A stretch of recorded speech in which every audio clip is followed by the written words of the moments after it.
Remember, your first love is obeying the Father's will.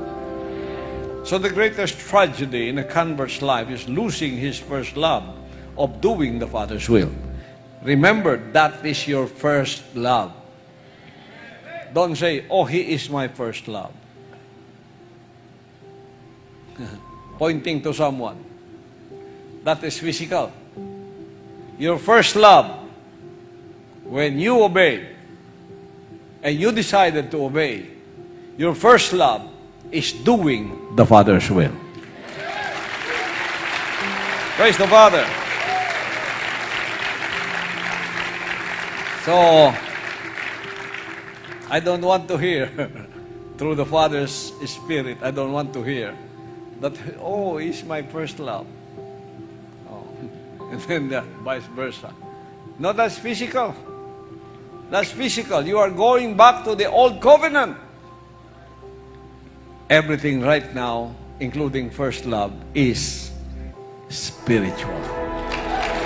So, your first love is doing the Father's will.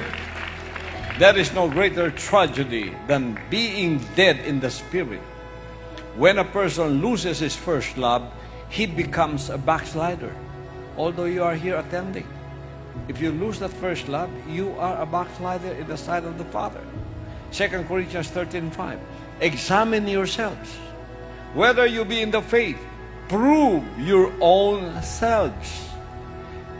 Know you not your own selves, how that Jesus Christ is in you, except you be reprobates, except you be backsliders. So let us examine ourselves. Do not let the doctor examine you. Examine yourself first. Spiritually, have you lost your first love?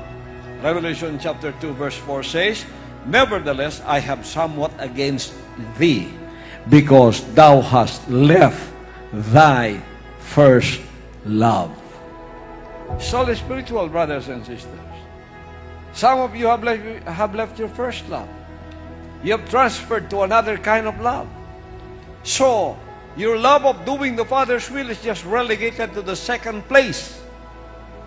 What has replaced the first love that is in you? Examine yourselves. Know you not that Jesus Christ is in you? The Son is in you. Except you are reprobates. Do not change your first love, because that is your salvation. Don't let the Father tell you, I love you, but I have somewhat against you, because you left your first love. Remember, your first love is obeying the Father's will.